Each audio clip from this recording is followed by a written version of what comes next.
Hey yo Leute, iCrimax hier und was geht ab, Paul Berger. Wir werden heute gemeinsam auf 7 cheap cars that make you look rich reagieren. Also auf Deutsch übersetzt auf 7 Autos oder 7 günstige Autos, die dich aber sehr reich aussehen lassen. Ich bin sehr gespannt, Leute.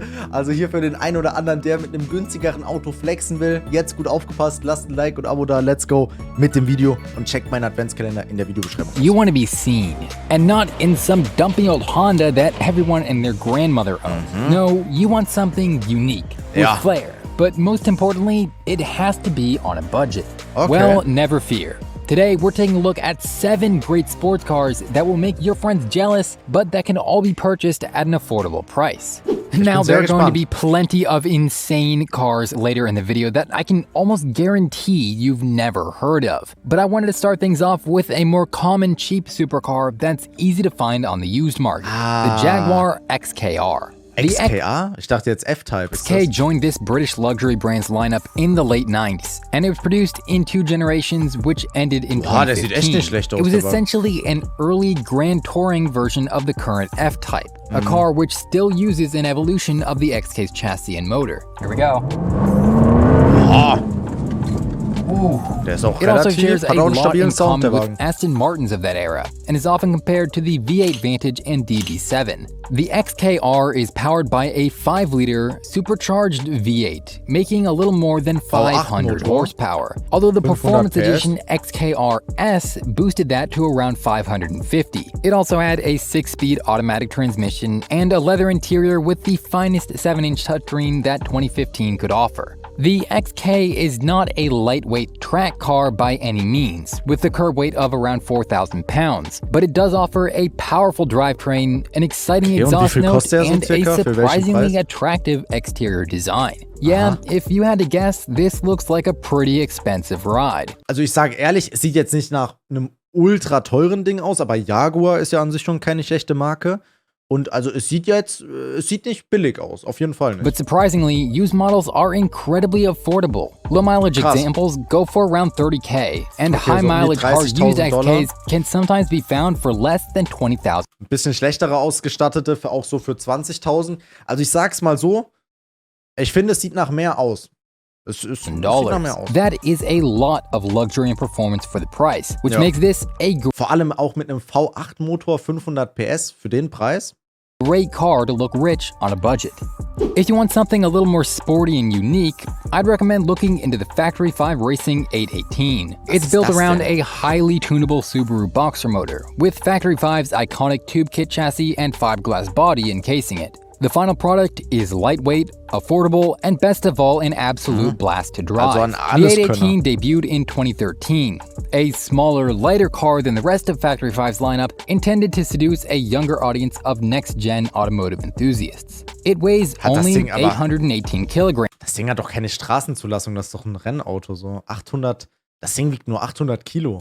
Or around 1,800 pounds. The kit includes a tubular steel space frame and unique fiberglass body shell made at Factory 5's headquarters in Massachusetts. The drivetrain is borrowed from a Subaru WRX donor, including a 2.5-liter turbocharged boxer. Ich glaube, das Ding hat aber in Europa oder besonders Deutschland kriegt das Ding, glaube ich, keine Straßenzulassung. With 230 stock in Amerika horsepower. Geht das vielleicht, aber it's offered in an open-top street edition, a coupe variant, or a hardcore 818R race spec.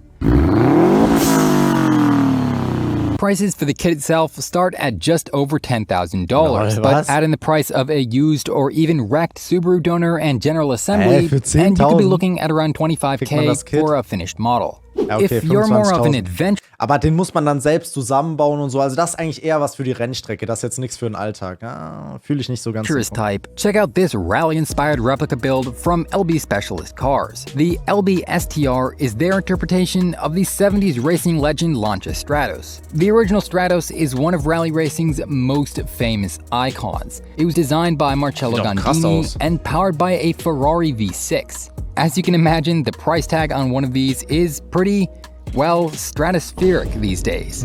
The LB STR kit attempts to keep its spirit alive, but in a much more affordable and usable package. It has a torsionally rigid CAD-designed space frame chassis designed to mimic the shape of the original Stratos with more modern safety features integrated. In addition, the fiberglass replica body is so true to the original, it can even fit genuine launch. Das ist, finde ich, aber nicht cool, mit so einem Ding rumzufahren im Alltag. Also wenn das Ding überhaupt eine Straßenzulassung hat, bin ich mir auch schon wieder nicht mal sicher.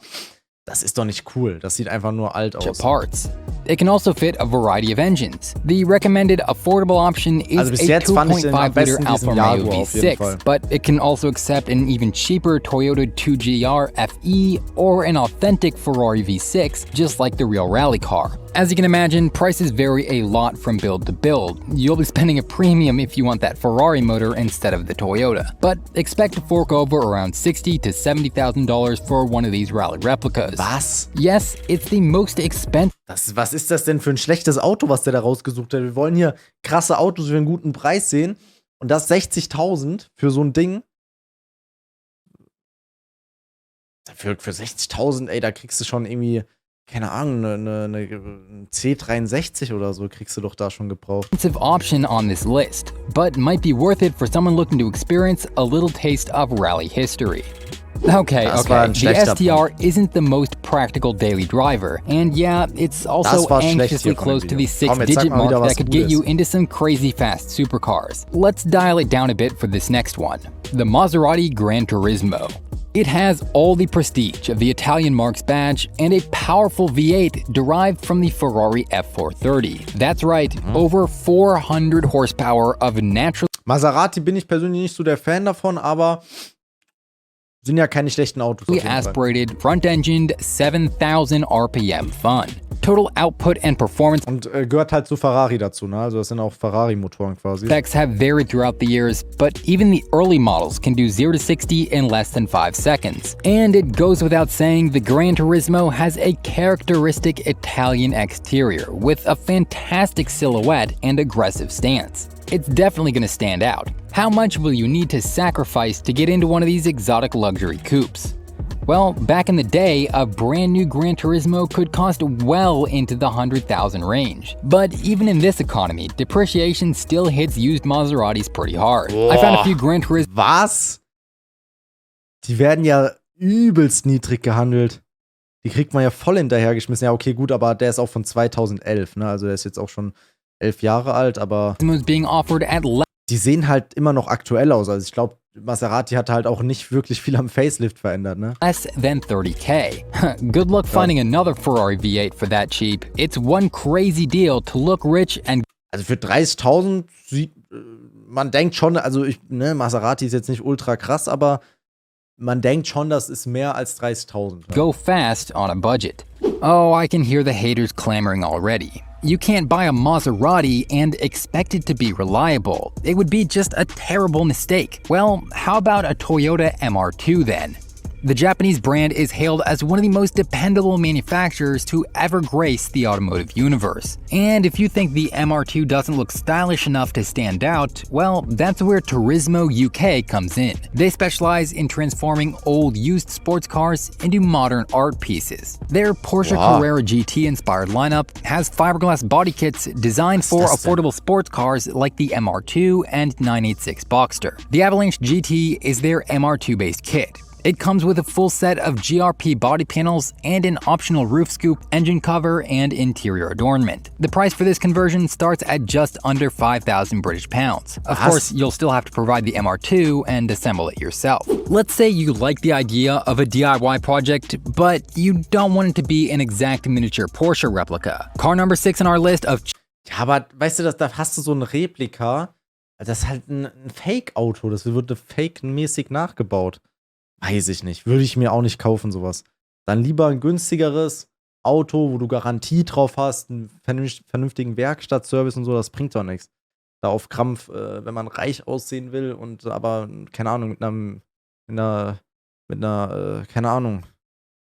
Milchtüte durch die Gegend fährt. Cheap exotics to look rich is the Blackwell Widow SPR1. It's designed and sold by Wayne Blackwell in the UK. And although he originally planned to build the SPR... Das sieht doch auch eher nach einem Schrotthaufen aus. One on a fully custom space frame with a V8 drivetrain, Blackwell ultimately decided on a Mazda Miata donor chassis instead. This makes the Widow SPR1 lighter, cheaper, and frankly more fun to drive than 90% of other cars on the road. The exterior design clearly takes a lot of inspiration from the TVR Sajaris, but has enough of its own unique flair to stand distinct. Best of all, the price? Just $4,300. You can check out my full video about the Blackwell Sports. 4.000 was?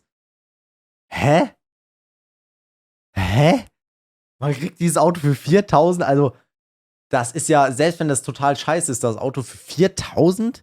Das ist ja selbst die Hälfte von einem Dacia. Und ein Dacia ist ja schon so das günstigste Auto. Wie heißt der? Toyota MR2. Car company and their future products linked on the screen now. The final car on this list is sure to turn heads as much as a Ferrari or Lamborghini would, but at a fraction of the price. With so much hype around the recently released C8 Corvette, a lot of enthusiasts seem to have forgotten about its older sibling, the C7. A 6.2-liter pushrod V8, 460 horsepower, Corvette iconic fühle ich jetzt auch nicht so. Ich bin ja nicht so der Fan von amerikanischen Autos, aber American style. It offers a lot of the same perks and head-turning aggression as the infamous C8, but costs a lot less on the secondary market. Right now could be a great time to scoop one up at a lower price. Used Stingrays are going for a little over $40,000. Which of these 7 für 40.000 kriegt man schon eine Corvette. Die werden ja auch übelst runtergetrashed, also vom Preis her.